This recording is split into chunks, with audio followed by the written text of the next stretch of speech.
দীর্ঘ ফুটবল ক্যারিয়ারে ক্লাবের জার্সি গায়ে জিতেছিলেন সম্ভাব্য সব ধরনের শিরোপাই। তারপরেও আন্তর্জাতিক ক্যারিয়ারে ট্রফি শূন্যতা লিওনেল মেসির ক্যারিয়ারে সব অর্জনকে যেন ফিকে করে দিচ্ছিল। এর মাঝে দুইবার কোপা আমেরিকার ফাইনাল আর একবার বিশ্বকাপ ফাইনালে হেরে ব্যর্থতার ষোলকলা পূর্ণ হয়ে গিয়েছিল সর্বকালের সেরা এই ফুটবলারের। হয়তো ২০২১ সালের কোপা আমেরিকা অথবা ২০২২ সালের বিশ্বকাপও অধরাই থাকতো যদি একজন এমিলিয়ানো মার্টিনেজ না থাকতেন। অনেকেই জানেন না, আর্জেন্টিনা জাতীয় দলের হয়ে এমির অভিষেক হয় এক যুগ আগে ২০১২ সালে, কিন্তু পাদপ্রদীপের আলোয় আসেন ২০২০ সালে। আরও নির্দিষ্ট করে বলে ২০২১ সালের কোপা আমেরিকা দিয়ে।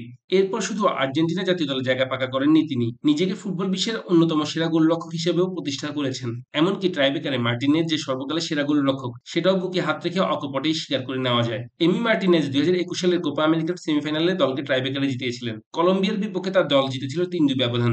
ওই ম্যাচে ৩টি পেনাল্টি ফেরান তিনি। শেষ পর্যন্ত চ্যাম্পিয়ন হয় দল। কাতার বিশ্বকাপে কোয়ার্টার ফাইনাল ও ফাইনালে ট্রাইবেকারে দুর্দান্ত সব সেভ দিয়ে দলকে জেতান তিনি। কোয়ার্টারে নেদারল্যান্ডসের বিপক্ষে ৪-৩ গোলে জেতে আর্জেন্টিনা, যার নায়ক এমি। এরপর ফাইনালে ফ্রান্সকে ট্রাইবেকারে ৪-২ গোলে হারায় আর্জেন্টিনা। এমি ফেরান একটি শট, অন্যটি বাইরে মারে ফরাসিরা। বড় টুর্নামেন্টে ওই তিনটি দুর্দান্ত পারফরম্যান্সের পর ইউরোপা কনফারেন্স কাপের কোয়ার্টার ফাইনালে অ্যাস্টন ভিলাকে ট্রাইবেকারে জেতান এমি মার্টিনেজ। দলের ৪-৩ গোলের জয়ে ২ শটই ফেরান তিনি। এবার ২০২৪ কোপা আমেরিকার কোয়ার্টার ফাইনালে আবারও দলকে ট্রাইবেকারে ৪-২ গোলে জিতিয়েছেন মার্টিনেজ।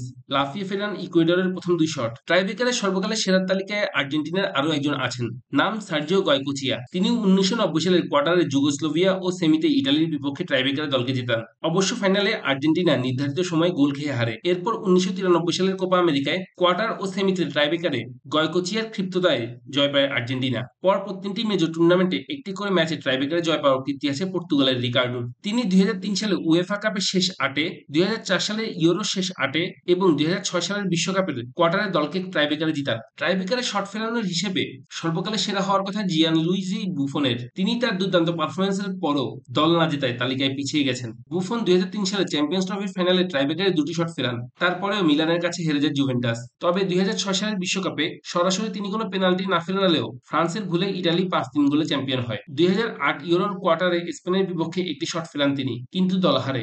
২০১২ ইউরোর কোয়ার্টারে পেনাল্টিতে দলকে জেতান তিনি। ২০১৩ কনফেডারেশন কাপেও তার দক্ষতায় জেতে ইতালি, কিন্তু ২০১৬ ইউরোর কোয়ার্টারে শট ফিরিয়েও দলকে জেতাতে পারেননি তিনি।